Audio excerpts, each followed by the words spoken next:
오늘 은혜 받을 말씀은 누가복음 23장 39절에서 43절까지의 말씀입니다. 신약 138쪽입니다.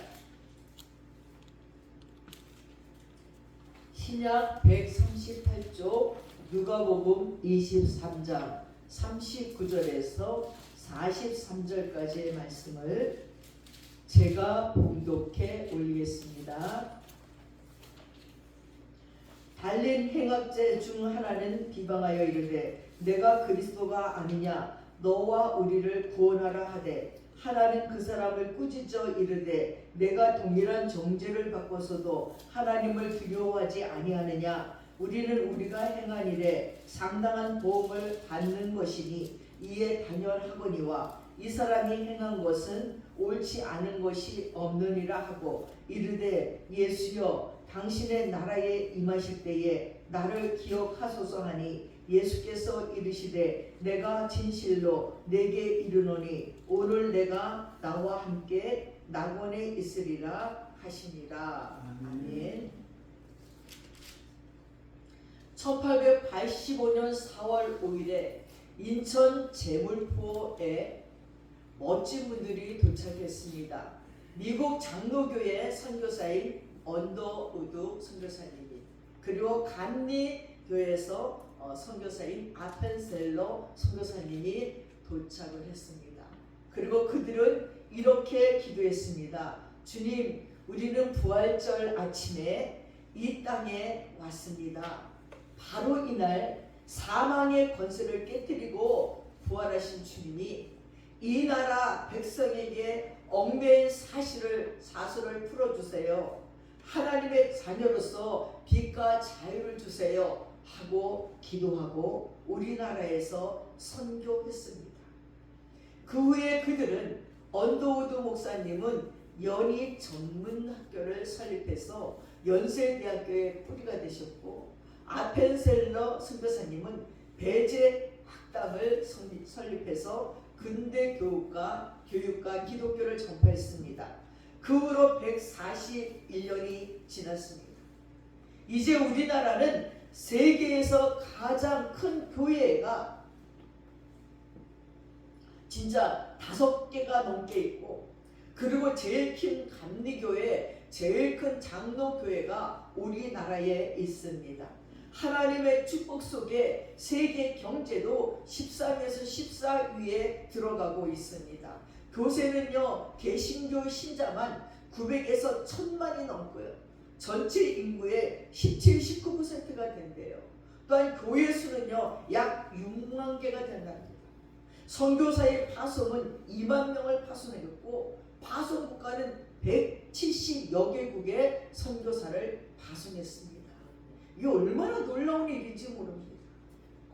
게다가 대중문화 분야에서는 세계 최상위권이에요. 또 아시아에서는요, 중국, 일본, 인도에 비해서 4번째로 큰 경제대국이 됐습니다.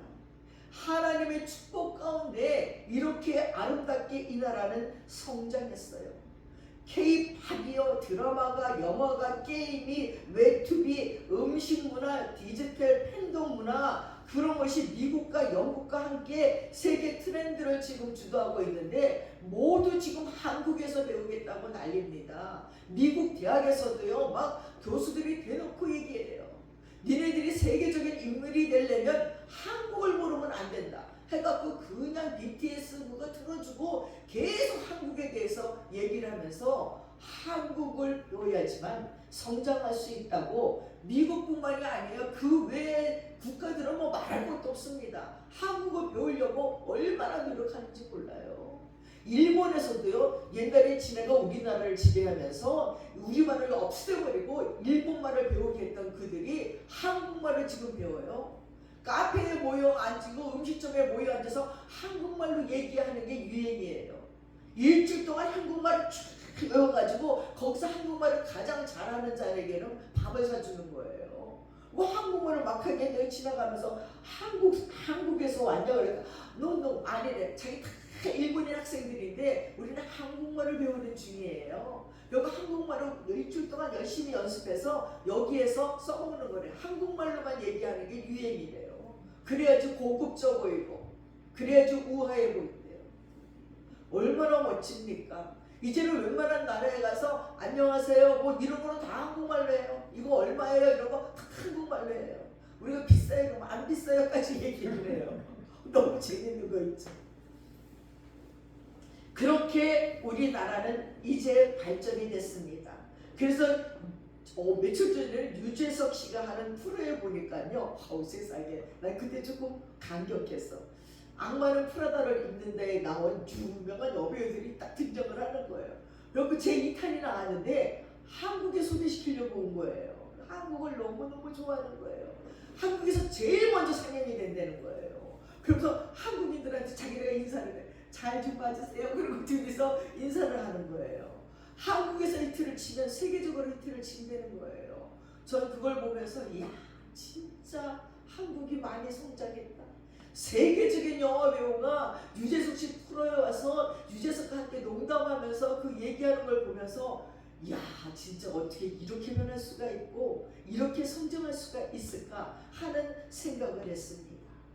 그러면서 우리나라에는요 BTS, 블랙핑크, 뭐 무슨 오징어 게임, 기생충 등등 한복도 얼마나 유행이고 한국 음식은 또 얼마나 좋아하고 유교적인 가족 문화까지 좋아하고 IT, 디지털 팬덤 문화의 영향력을 세계 5위 수준으로 우리가 온 세계에 배포하고 있습니다.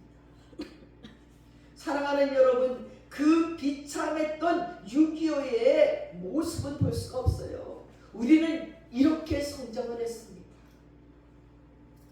사랑하는 여러분, 사람은 태어나면서 온전해지는 것이 아니에요.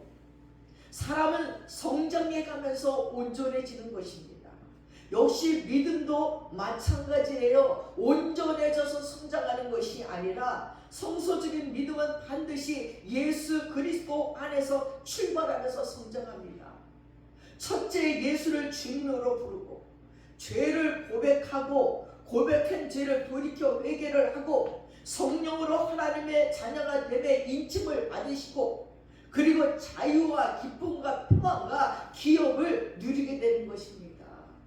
그런데 문제는요, 하나님의 자녀가 된 크리스찬들은 반드시 주님을 위해서 일해야 된다는 것입니다. 예수님께서도 말씀했어요. 내 아버지께서 일하시니 나도 일한다고요. 교회는 주님이 일하시니 함께 계속해서 일을 해야 됩니다. 교회는 성령께서 일하시니 함께 일을 해야 되는 거예요. 근데 현대 교회는 일하지 않는 성자들이 너무나 많이 있습니다. 일하지 않으니까요 실수도 없어요. 일하지 않으니까요 잘못도 없어요. 일하지 않으니까요 비난의 대상도 되지 않습니다. 일하지 않는 성자는 남의 잘못만 보게 돼 있어요. 일하지 않는 성자는요 되지도 못하고 된 줄로 합니다.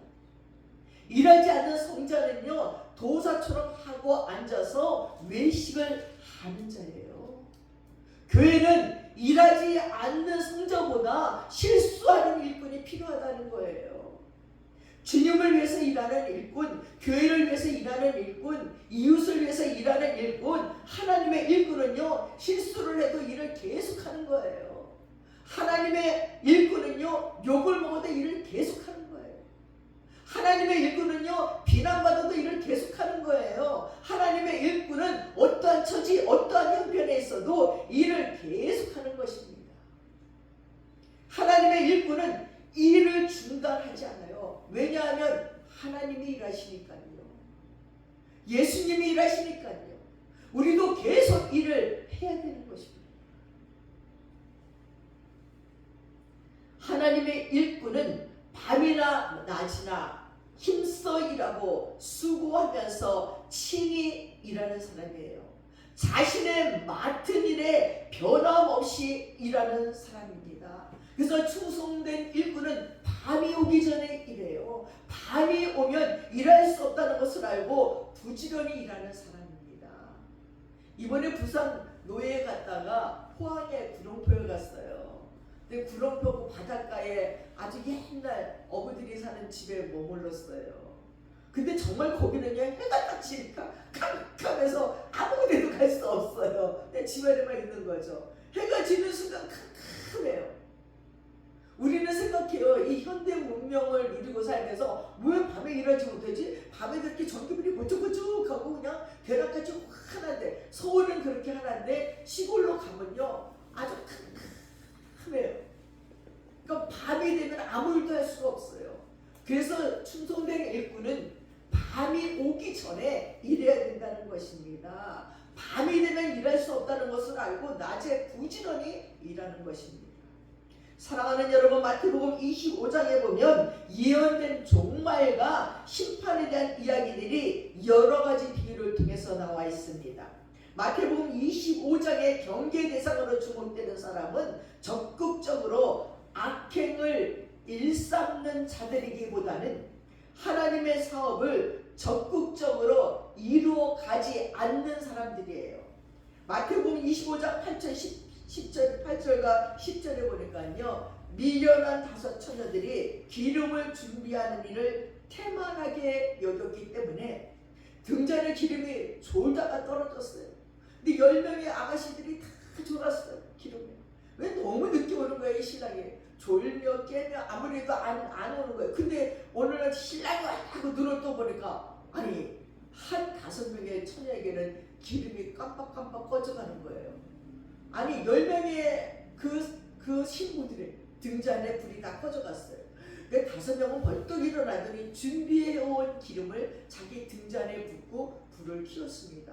근데 5명의 신부들은 미처 생각하지 못했어요. 야, 신랑이 이렇게 늦게 올 줄 몰랐어. 어머, 니네는 어떻게 기름을 준비했니? 우리 좀 나눠줘. 그러니까 안 된다는 거예요. 기름을 나눠주면 너나 나나 불을 켤 수 없으니까 빨리 가서 사오려는 거예요. 그래서 그냥 5명의 신부들이 막 그냥 동네방네 다니면서 기름을 사러 갔어요. 그리고 사갖고 와서 등불을 밝히고 왔어요. 근데 문이 닫혀버렸어요. 아무리 두드리며 우리는 신부예요, 문 열어주세요 해도 나는 너희들을 도무지 모르겠다. 문이 열리지 않은 이야기입니다. 호린잔치에 들어가지 못한 이야기가 여기에 있습니다. 또한 마태복음 25장 24절과 30절에 보니까 한 달란트를 받은 종은 그 돈을 땅에 묻어뒀어요. 기분 나쁜 거예요. 다른 사람은 5달란트, 다른 사람 10달란트 주고 자기는 1달란트 준 거예요. 에이, 1달란트 갖고 뭘 하라는 거야? 땅을 파고 묻어둬버리고 말았습니다. 아무것도 하지 않았어요. 근데 주인이 와서 다 갖고 와봐라. 얼마큼 이익을 남겼는지 가져와봐라. 그러니까 5달란트 가진 자는 5달란트, 10달란트 같은 10달란트를 남겼는데 이 1달란트 가진 자는 아이고, 나는 주인이 무서워서 그냥 1달란트를 땅에 묻었다가 갖고 왔습니다. 그랬더니 주인이 이 악하고 게으른 종아, 너는 바깥 어두운 데에 가서 나가! 그리고 쫓아내버려서 바깥 어두운 데 쫓겨나서 슬피 울고 그 1달란트 뺏어서 더 있는 자에게 줬다는 이야기가 마태복음 25장 24절 30절에 있습니다. 또한 25장 41절 43절에 보니까 주님이 왔어요. 그리고 양과 염소를 분리하면서 염소로 분리된 자들은 영영한 불에 던져버리고 그들의 죄는 형제들에게 적극적으로 사랑을 베풀지 않은 죄예요. 이처럼 성경은 우리에게 소극적으로 아무 일도 하지 않으려는 무사 안일주의 내지는 무작위의 죄가 얼마나 엄중하게 다스려지는가를 밝히 보여주고 있습니다. 미지근하여 더욱지도 아니하고 차지도 아니한 것은 토하여 내침을 당한다고 계시록 3장 16절에 말했습니다. 여러분, 신앙생활은요, 세상 사람들처럼 미지근해서는 안 된다는 거예요. 적극적으로 뜨겁게 사랑을 해야 된다는 것입니다. 사막의 교우들 중에 한 사람이 제자들에게 이런 이야기를 해주셨습니다. 나라에서 파결로 많은 한 행정관이 있었어요. 그래서 공무를 수행하러 가는 길에서 벌거벗은 채로 죽어 있는 한 남자, 가난한 남자를 발견합니다. 불쌍하다는 생각이 드는 이 행정가는 하인에게 먼저 말을 끌고 가라고 명하고 그는 자기가 입은 아마로 만든 외투를 벗어서 죽은 사람에게 덮어주고 길을 갔어요. 살아있는 거지가 아니라 이미 죽었다고 생각한 자에게도 불쌍히 여기는 마음이 들어서 자기의 가장 좋은 외투를 벗어서 덮어주고 갔습니다.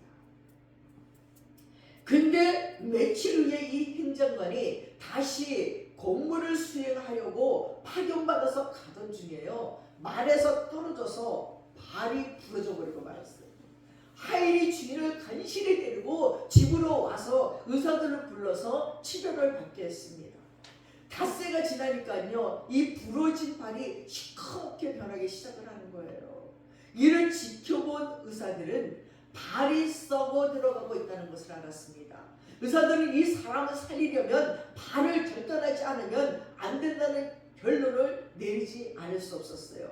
그러나 의사들은 행정관에게는 내일 다시 치료해 봅시다 라는 말을 했습니다.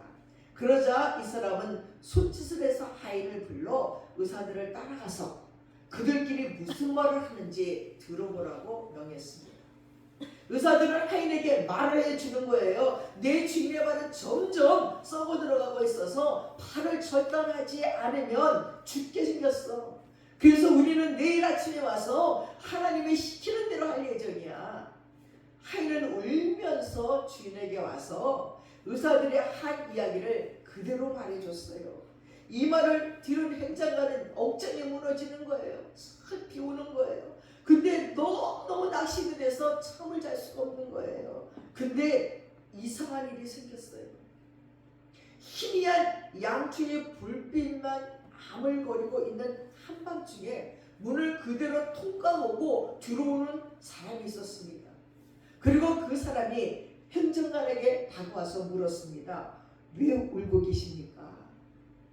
선생님, 내 발이 썩어가고 있고 의사들은 내 발을 차리려고 하는데 내가 어찌 울지 않을 수가 있습니까? 발을 내게 보여주시오. 발을 내밀자 그 사람은 발에다 기름을 부으면서 말했습니다. 일어나 걸으십시오. 아이고 못해요. 할 수 없어요. 보시다시피 내 발은 부러져 있지 않습니까? 그 사람은 내 손을 붙잡으라고 말하고 그를 붙잡아 겨우 일어나서 쩔뚝거리면서 걷기 시작했어요. 그러자 그 사람은 다시 말을 했습니다. 아직도 불편하군요. 다시 자리에 누우십시오. 그는 다시 그의 두 발에 기름을 부었습니다. 그리고 나서 말했습니다. 이제 일어나 걸어보십시오. 그가 일어나서 똑바로 걷기 시작했습니다. 이제 자리에 누워서 쉬도록 하십시오. 하고는 국률이 여기자는 복이 있나니 저희가 국률이 여김을 받을 것이요 하면서 마태복음 5장 7절 성경 말씀을 말하면서 국률함에 관하여 이야기를 한 후에 행정관에게 말을 했습니다. 당신을 구원을 받았어. 그러니까 이제 떠나시려는 겁니까? 당신은 건강이 얻게 된 것 외에 더 바라는 것이 있어? 아닙니다. 당신이 누구인지 말씀해 주십시오. 나를 보십시오. 그리고 이 외투를 기억하시겠소? 오, 기쁘신데요. 나는 죽어서 길가에 버려졌었는데 당신이 이 외투를 덮어주지 않았어. 내가 바로 그 사람이요. 그래서 하나님께서 당신을 치료하라고 나를 보내주었어 라고 말하는 거예요. 그러므로 이 모든 일에 관해서 하나님께 영광을 돌리십시오. 그리고 그는 돌아왔던 문을 다시 휘하고 통과해서 가버렸습니다. 그리고 치료받은 그 행장관은 모든 선의 근원 되시는 하나님께 영광을 돌렸습니다. 사랑하는 여러분, 무슨 얘기입니까? 선을 베풀고 구원을 받았습니다. 그런데 우리는 의문에 갑니다.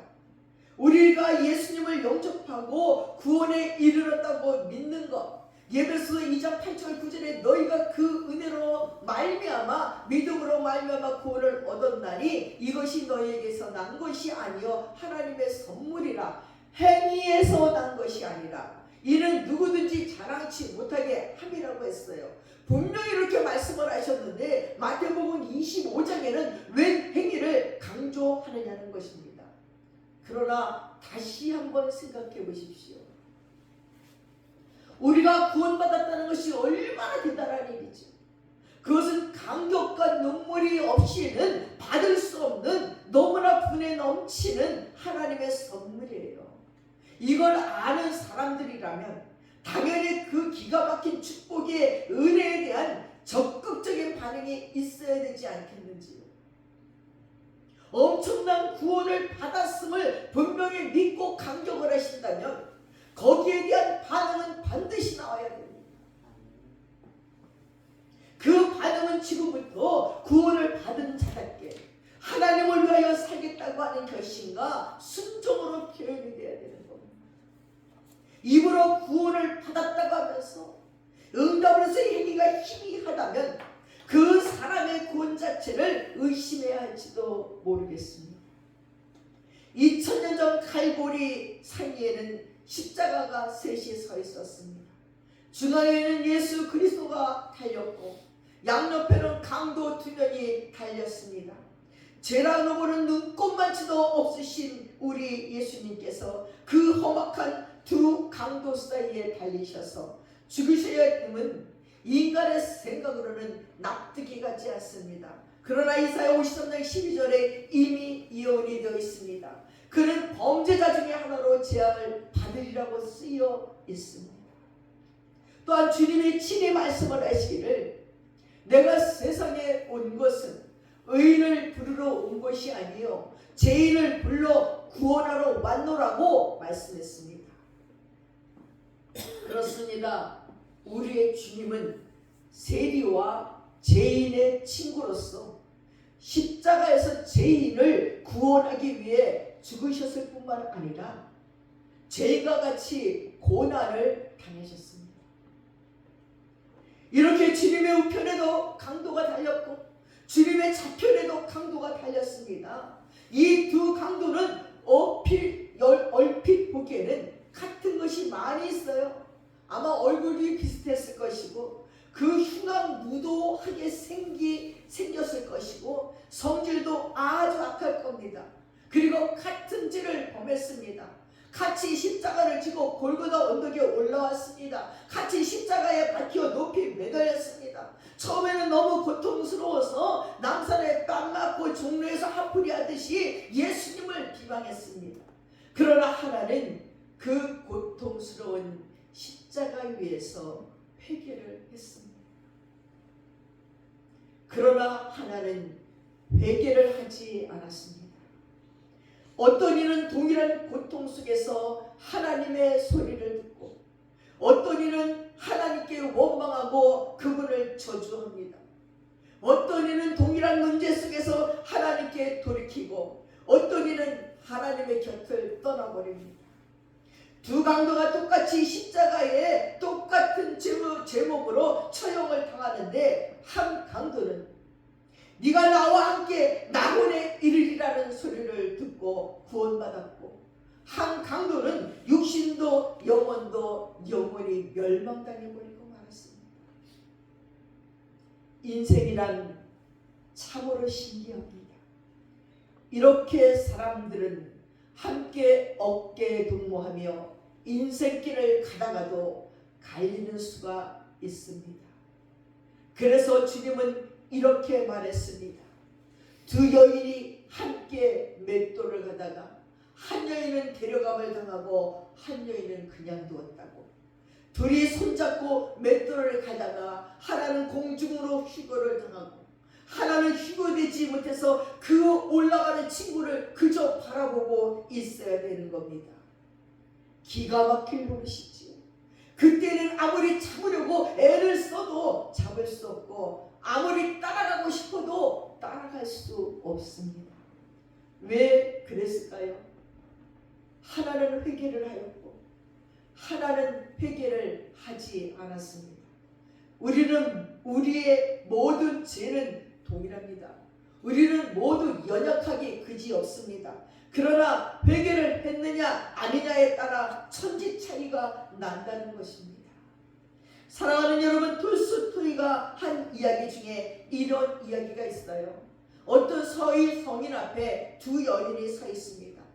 이 한 여인은 젊었을 적에 남편을 배신한 죄로 너무나 가슴 아파하면서 회개를 하는 여인이었고, 한 여인은 그렇게 특별한 죄를 지은 게 없다고 여기며 이 남편을 버린 여인을 정죄하고 있었습니다. 그 성인은 두 여인에게 자신의 죄의 무게만한 돌을 지고 오라고 했어요. 한 여인은 자신의 죄가 크다고 여기기에 큰 바위돌 같은 돌멩이를 들고 왔어요. 끙끙거리며 가져왔고, 한 여인은 아주 작은 조약돌을 가지고 왔습니다. 그 성인은 그 돌들을 가져온 곳에다 다시 갖다 놓으라고 말했어요. 이 바위돌이만한 돌을 가져온 여인은 그 장소를 찾기가 너무나 쉬웠어요. 그러나 작은 조약돌을 가져온 여인은 그 돌을 어디서 가지고 왔는지 찾기가 어려웠어요. 그 성인은 다시 그 돌을 바다에 던지라고 했습니다. 바위덩어리는 팍 가라앉았고 조약돌은 떠오르던가요. 둘 다 똑같이 바다에 가라앉아 버렸습니다. 큰 죄를 지은 것은 오히려 그 제목이 분명해서 회개하기가 쉽습니다. 그러나 시시하다고 여기는 작은 죄는 죄라고 생각하지도 않습니다. 시기하고 눈을 기고 억울한 소리를 하고 험담을 하고 마음대로 평가하고 추측하고 미워하고 판단하는 죄는 죄라고 생각하지 않는 거예요. 그래서 회개도 못하고 주님의 심판을 받습니다. 살인을 하고 간음을 하고 도둑질을 하고 사기를 친 것만을 죄라고 생각을 합니다. 그러나 크나 작으나 죄는 똑같습니다. 같은 범죄를 한 것입니다. 그러나 여러분이요, 구원을 받은 강도는 낙원에 주님과 함께 손잡고 간 강도는 회개를 했다는 것입니다. 그러나 하나는 그 마지막 순간에도 교만해서 회개를 할 수가 없었고 주님을 알아볼 만한 눈이 없었습니다. 첫째로 회개한 강도의 모습을 보십시오. 그 처참한 십자가에 벌거벗고 고통하는 주님의 모습을 보며 한 강도는 그리스도를 향해서 빈정대면서 말했습니다. 야, 네가 그리스도가 아니냐? 그러면 너도 구원하고 나도 구원하고 십자가에서 내려와 하고 소리쳤어요. 그때 한 강도는 그렇게 소리치며 포악을 떠는 한 강도에게 꾸짖습니다. 네가 동일한 정죄를 받고서도 하나님을 두려워하지 않으냐 하면서 야단을 쳤습니다. 이 한 강도는 하나님을 두려워했습니다. 사랑하는 여러분, 이 두려움은 회개한 자만 가질 수 있는 두려움입니다. 회개하지 않는 자는 하나님을 두려워하지 않습니다. 회개하지 않은 자는 하나님보다 사람을 두려워합니다. 회개한 사람은 사람보다 하나님을 두려워합니다. 이 회개한 강도는 하나님을 두려워하면서 하나님을 아직도 두려워할 줄 모르는 그 한 강도를 엄하게 책망을 하는 겁니다. 아, 얼마나 많은 사람들은 하나님을 두려워하지 않는지, 얼마나 많이 하나님보다 사람들의 비위를 맞추고 그들과 더불어 빌부터 살려고 아부를 하는지 모릅니다. 세상에서 버는 한 푼의 돈을 위해서는 온갖 충성, 온갖 노력, 온갖 지혜를 다 짜내서 시간과 청춘과 젊음을 다 보내면서도 주님을 위해서는 시간도 물질도 육신도 절대로 희생하고 헌신할 수 없습니다. 눈에 보이는 어떤 빵부스러기가 없다면 절대로 헌신하지 못하는 우리라는 것입니다. 어떻게 예수가 죽는 데다가 투자를 할 수 있겠습니까? 아무런 능력도 아무런 힘도 없는 그에게, 죽는 그에게 어떻게 우리의 마음을, 믿음을 투자할 수가 있다는 겁니까? 그런데 그 한 강도는 그 벌거숭이 예수, 그 초라한 예수, 그 능력도 없는 것 같은 십자가에서 죽어 가는 예수를 믿었다는 것입니다. 소경의 눈을 뜨게 하고 문둥이를 고치고 바다를 잠잠케 하고 귀신을 내어 쫓아 돼지떼에 들어가게 하고 죽은 나사로를 살리고 각색 병든 자들을 낫게 하던 그 기적과 권능의 현장에서 예수를 구주로 고백한 것이 아니란 말입니다. 그 벌거숭이의 몸뚱이를 십자가에 벌레보다 못한 모습으로 매달려 있는 예수를, 그 많은 군중들, 그 많은 제자들을 버리고 간 그 예수를 구주라고 고백하고 하나님의 아들이라고 믿었습니다. 우리를 축복으로 이끄는 예수를 믿을 수 있지만 우리를 고난으로 이끄는 예수는 믿지 못합니다. 오직 하나 우리는 연약한 인간이니까요 라는 핑계를 대면서 말합니다. 그러나 그 한 강도는 그런 강도를 어느 책망했습니다. 아직도 하나님을 기도할 줄 모르냐고. 둘째로 그 한 강도는 자기의 죄를 깨닫고 고백을 했습니다. 우리는 우리의 행한 일에 상당한 벌을 받는 것이 당연하군요. 자기의 죄가 얼마나 악한지를 깨닫고 거기에 사연이 마땅하다는 것을 깨닫고 그대로 고백을 하는 거예요. 하나님 앞에서 고백하고 예수님 앞에서 고백을 하고 십자가를 향해 서 있는 많은 사람들 앞에서 공중 고백을 했습니다. 회개한 사람의 둘째 특징은 자기 죄를 깨닫고 죄를 고백하는 거예요. 문둥이 걸렸다 나온 사람은요, 나 옛날에 문둥병 걸렸었어 하고 말하지만 문둥병이 현재 진행형인 사람은 절대 말할 수 없지요. 나 지금 문둥병이야 하고 말하지 못합니다. 그거는 수치이고 두려움 때문에 못합니다. 그러나 많은 예수를 믿는 사람들이 간증을 하면서 전날에 지었던 죄를 부끄러운 줄 모르고 고백하는 거예요. 왜냐하면 이제 그 죄에서 벗어났거든요. 자유하기 때문에 말할 수 있는 것입니다. 하나님께 지은 죄를 고백하고 사람에게 지은 죄의 용서를 빌고 그 마음이 녹아내릴 때까지 용서를 구하고 죄를 고백하는 것입니다. 그럼 자유함이 그 마음속에 넘치니까요. 구원의 확신이, 성령의 역사가 그 심령 속에 기쁨으로 넘치는 걸 느끼니까요. 셋째로 그리스도를 이제 증거하는 거예요. 이 강도가 계속해서 하는 말이 예수님을 가르치면서 이 사람이 행한 일은 옳지 않은 것이 하나도 없다는 거예요. 그러면서 그리스도에 대해서 증거하는 거예요. 그는 예수 그리스도의 결백하신 것과 예수 그리스도가 죄가 없이 무엇하시다는 사실을 변호하고 증거합니다.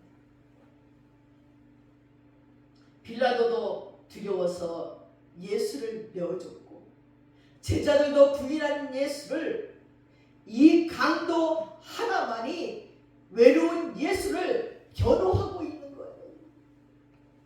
여러분 생각해 보세요. 아무도 나를 그 처참한 자리에서 변호해 주지 않는데 나를 변호해 주는 한 사람, 나를 믿어주는 한 사람, 내 말을 호응해 주는 한 사람이 있을 때 얼마나 고마운가.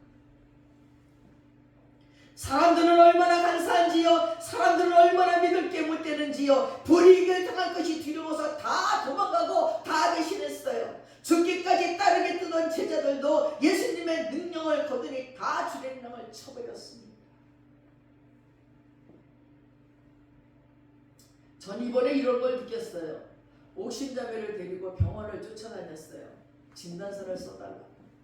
그랬더니 어떤 의사가 이틀 있다고 그래요. 그래서 이틀을 묵은 거예요. 갔어요. 그날을 써주고 가시 이틀 있다 오라 그러더니 못 써주겠대요. 수술한 병원에 가봤어요. 아니면 손해배상자와 함께 하래. 손해배상자와 함께 하면 그 사람에게 얼마 주죠? 28원을 주죠. 꼭 그렇게 해야 돼요. 마음대로 하세요. 가져갔어요. 뭐 다 붙었는데요. 다리 다 발가락이 붙었는데요. 그 안에 아픈 걸 우리가 어떻게 합니까? 아니 이틀 전에까지도 해준 것 같이 하다가 빈정빈정되면서 요리 피기에 저리 피기에 되면서 안 해주는 거예요. 그러니까 이틀을 묵어서 그걸 기다리다 그냥 왔어요. 오면서 생각해 잠이 안 와요. 어떻게 저럴까? 저렇게 비겁할 수가 있을까? 연약하다고 저렇게 무시할 수가 있을까? 하는 생각이 들어서 잠이 안 오는데 우리 예수님도 지금 그렇게 당한 거예요. 예수님이 능력 없는 것 같으니까 다 도망갔어요. 근데 그 중에 여자들은 몰려와서 멀찌감치 서 있어요. 무서워서 칼이 입도 뻥끗 못해요. 그 많은 바리새인들과 군인들이 돌아서서 예수를 힐라라고 비웃고 모욕하던 때였습니다. 그러나 그러한 때에 이 회개한 강도 한 사람만이 예수님이 행한 것이 옳지 않은 것이 하나도 없다고 말을 하고 증언해 줄 거예요. 우리가 인생을 살면서 가장 억울한 일을 당하고 있을 적에 우리의 편이 되어주는 사람이 있다면 평생 어찌 그에게 감사하며 살지 않겠습니까? 모두가 다 나를 버리고 간 그 현장에 누군가 남아서 자신을 믿어주고 변호해주고 있다면 그와 함께 어찌 좋은 것들을 나누지 않겠습니까? 여러분이 강도는 주님과 함께 낙원을 밟은 최초의 사람입니다. 그가 무도한 강도의 신분으로 당당하게 낙원에 들어선 사람입니다. 십자가에서 예수를 증거한 그 한 사건이 그의 영생을 전국에서 누리게 했어요. 얼마나 많은 사람이 부러워하는지 알아요? 야, 그 강도는 좋겠다. 한순간 예수 믿고 천국 갔구나. 우리는 이 오랫동안 예수 믿느냐고 온갖 시련 온갖 고난 다 겪으면서도 그 믿음이 옳다고 인정받지 못할까 봐 두려운데 그 강도는 한 번에 끝났구나. 몇째로 그는 예수님께로 얼굴을 돌리면서 하는 말이 예수여 당신의 나라에 임하실 때에 나를 생각해 주세요 하고 기도했어요. 이 강도는 그 십자가에서 볼품없이 죽어가는 예수가 그리스도이고 메시아라는 것을 분명하게 알았어요. 회개한 사람의 한 가지 특징은 하나님 앞에 기도하는 거예요. 도대체 이 강도는 어떻게 이렇게 해결을 했을까요? 사랑하는 여러분, 이 강도의 해결은 궁금하게 생각해 본 적이 있으신지? 이 강도는 십자가에서 해결할 때에 다른 사람의 권면을 들은 적도 없어요. 설교한 것을 듣고 회개한 것도 아니에요. 그때에 어떤 정신 나간 자가 강도에게 설교한 자가 있다고 하던가요? 하나도 없어요. 그런데 이 강도는 그런 권면 한 번도 안 듣고도 회개를 했어요. 만약에 우리 가운데 어릴 적부터 주일학교 다니고 증거운동을 거치고 청년을 거치고 설교를 듣고 또 듣고 예배드리고 또 드렸음에도 회개하지 않았다면 이 다음에 하나님의 심판대 앞에 설 때에 이 회개한 강도가 그 사람을 정죄할 거예요. 나는 설교를 한 번도 들은 적이 없어. 권면을 한 번도 받아온 적이 없어. 또 십자가에서 나와 똑같이 벌거벗고 형벌 받으시는 예수를 보고 회개했는데 너는 어떻게 돼서 태어날 때부터 믿는 부모에게 주일 학교에 중고등부에 지금까지 교회를 다니면서 온갖 설교와 권면을 다 받고도 예수 믿지 못하고 회개하지 못했느냐고 정죄를 받을 겁니다. 이 강도가 회개를 한 것이 남이 다 회개하니까 자기도 동더라 회개한 것이 아닙니다. 이때의 강도는 모두 예수 곁에 있기를 꺼려할 그때에 혼자 용감하게 회개한 거예요. 이렇게 주님의 말씀을 들으며 감동이 오고 분위기를 잡아주고 회개할 마음을 불러주는 회개하기 좋은 분위기에서가 아니라는 말입니다. 모두가 예수를 미워하고 모욕하고 능욕하고 핍박하던 아주 냉혹한 분위기였어요. 그런 가운데서 이 강도는 회개를 했다는 것입니다. 그런데 우리는 교회에 출석하고 수많은 설교를 듣고 귀는 당나귀처럼 커져서 교만해지고 비판만 합니다. 함께 모여 찬송드리고 함께 기도드리고 함께 설교를 들었는데도 회개할 줄을 모릅니다. 가장 작은 자에게 행치하는 것이 나에게 하지 아니한 것이라는 주님의 엄한 심판의 말을 듣고 영영한 벌로 가라고 하실 적에 우리는 회개하지는 않고 아우성을 칠 겁니다. 주님, 내가 언제 주님의 목마를 지게 부러운 몸을 주지 않았다는 겁니까? 언제 주님이 배고파 지게 내가 빵을 안 드렸습니까? 언제 주님이 떠실 때 옷을 안 드렸습니까? 언제 주님이 감옥에 갇혔을 적에 안 찾아갔나요? 언제 병원에 누워 계실 때 안 찾아갔다는 것입니까? 하고 아우성을 칠 거예요. 사랑하는 여러분, 어떻게 십자가에 우리 주님 혼자 매달리게 해놓고 어찌 그 말을 할 수가 있습니까? 그분이 가장 작은 자였을 그때에 다 어디에 가 있었던 것입니까? 그 악을, 그 일을 가슴 아프며 해결치도 않으면서 입으로 시인을 하면 구원에 이른다고 했는데 이건 약속이 틀리잖아요 하고 말하실 건가요? 사랑하는 여러분, 이 강도에게는 십자가를 지고 가시는 예수님의 얼굴이 말로 형용할 수 없는 감동을 주었습니다. 얼굴색 하나 변치 아니하시고 죄도 없으신 분이 그 십자가를 지고 가시는 모습은 불평도 원망도 두려움도 없는 평화 그 자체였고 천사의 얼굴이었습니다. 십자가 위에 내어놓고 손바닥에 못을 박으니 이 행악자들은 온갖 욕설과 비명을 지르며 저주하며 소리를 지르는데 우리 주님은 얼굴빛 하나 변하심이 없고 신음소리 하나 없으십니다. 그 고통과 억울함으로 한마디 하실 만도 한데 그 십자가 높이 높이 달리셔도 오직 하시는 말씀은 오 하나님 아버지시여, 이 사람들의 죄를 용서해 주십시오. 저들은 저들이 하는 죄를 알지 못하나이다. 어떻게 이럴 수가 있단 말입니까? 어떻게 만백성의 죄와 온 세상의 만민의 죄를 대신해서 이런 고난을 당하신단 말입니까? 누가 알아준다고? 누가 그 사람의 가슴 아파하는 자가 있다고? 강도의 마음 속에는 주님의 얼굴이, 주님의 태도가, 주님의 기도가, 친히 하시던 말씀이 이 강도의 강팍한 마음을 녹였습니다. 이렇게 무서운 형벌을 받을 수밖에 없었던 비참했던 한많은 과거, 삐뚤어진 성격이 따뜻하고 평화롭게 녹아내렸습니다. 그 십자가의 아름다운 주님이 이 강도를 감싸 안으니 그의 눈에는 굵은 눈물방울이 뚝뚝 떨어지며 회개하지 않을 수 없었습니다. 사랑하는 여러분, 십자가를 제정신 갖고 똑바로 바라본다면 회개하지 않은 죄인이 없을 줄 압니다. 이 강도는 주 예수여, 당신의 나라에 임하실 적에 나를 기억해 주셔서 하고 기도하였기에 예수님께서는 내가 진실로 정말로 너에게 이르노니 내가 오늘 너와 함께 낙원에 있으리라.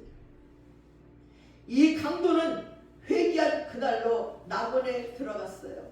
그날로 온전히 구원을 받아버리고 말았다는 것입니다. 복받은 강도입니다.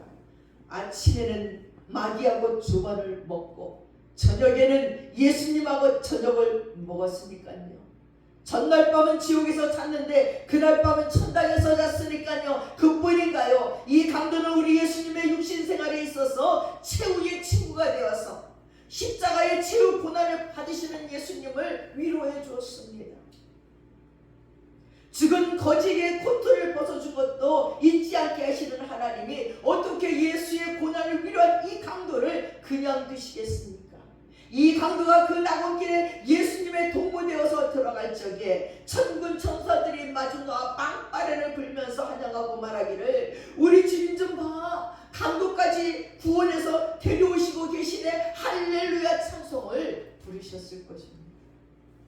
사랑하는 여러분, 그뿐만이 아닙니다. 이 강도의 회개야말로 모든 죄인에게 소망을 줍니다. 이 강도가 회개하여 구원을 얻었거든 우리가 어떠한 자리에 있든지 우리의 과거에 어떠한 실수를 하였던지 온전한 회개만 한다면 구원을 얻을 수 있다고 하는 소망을 온 천하 만민에게 가르쳐 주었습니다. 우리는 강도와 다를 바 없습니다. 우리는 마음으로 살인하 지요 마음과 육으로 간음하지요 마음과 육으로 다른 사람의 것을 도둑질한 자들입니다. 그것뿐만이 아닙니다. 우리는 얼마나 잔인하도록 냉정하고 이기적이고 무정한 사람들인지요. 오죽하면 우리 주님의 기준이 가장 작은 자에게 냉수 한 그릇을 대접한 자에게 영생을 선물로 준대요. 십자가에서 목마르신 우리 주님은 이 세상에서 가장 작은 자였어요. 십자가에서 냉수 한 그릇은 생명이었습니다. 그러면 우리 인생의 삶 속에서 가장 작은 자가 누굽니까? 지금 내가 주는 물 한 그릇에 살아날 자가 누구인가? 우리는 냉정하고 잔인하고 그 물을 구하는 자가 보이지도 않습니다. 우리 주위에 가장 처절하게 손 벌리고 있는 자가 누구인지 보십시오.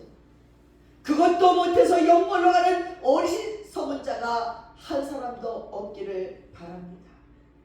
예수님의 십자가에서 이 강도를 구원하시는 죄인인 우리에게 복음입니다.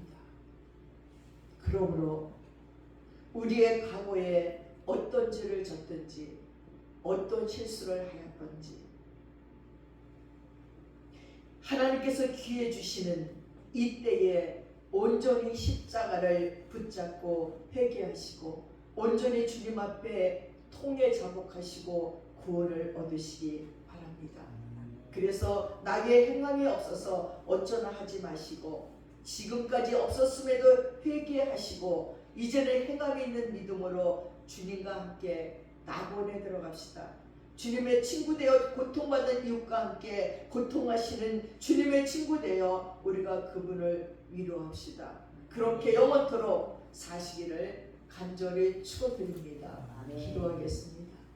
사랑하는 아버지, 주님과 함께 낙원에 이른 그 강도를 우리는 무진장 부러워합니다. 그럼에도 강도 같은 고백을 하지 못하고 주님을 위로하며 살지 못한 저희들을 용서해 주시고 하나님 매 순간마다 고통당하는 자들에게 아버지 목마른 자른 자들에게 물 한 모금을 주는 것 같은 그런 사랑과 그런 믿음으로 살아가서 주님과 함께 낙원에 이르는 믿음의 자들이 되도록 축복해 주시옵소서. 감사드리며 예수님의 이름으로 기도드렸사옵나이다. 아멘. 다 함께 자리에서 일어나셔서 찬송가 213장 찬송하겠습니다.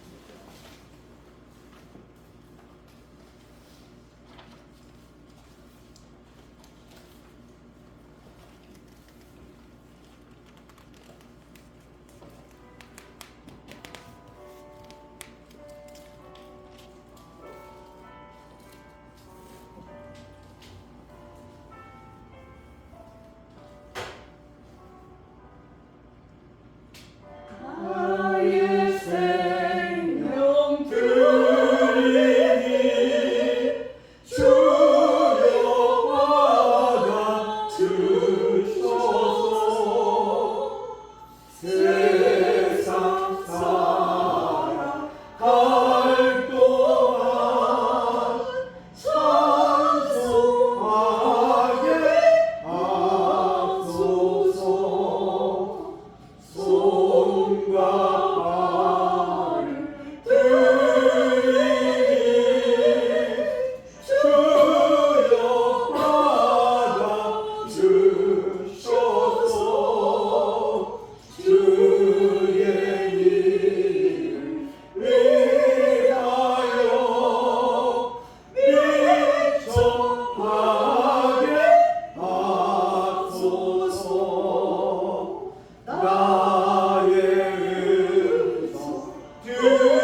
아버지 아버지의 이름을 거룩하게 하시며 아버지의 나라가 오게 하시며 아버지의 뜻이 하늘에서와 같이 땅에서도 이루어지게 하소서. 오늘 우리에게 일용할 양식을 주시고 우리가 우리에게 잘못한 사람을 용서하여 준 것 같이 우리의 죄를 용서해 주시고 우리를 시험에 빠지지 않게 하시고 악에서 구하소서. 나라와 권능과 영광이 영원히 아버지의 것입니다. 아멘. 지금은 우리 주 예수 그리스도의 한없는 은혜와 우리 아버지 하나님의 풍성하신 사랑과 성령님의 감동감하시고 축복하시고 교통하심이 이제 우리가 믿음으로 주의 낙원에 이르기를 작정하는 믿음의 권속들 머리 위에 이제부터 영원까지 함께 하시옵기를 간절히 축원드려옵나이다. 아멘.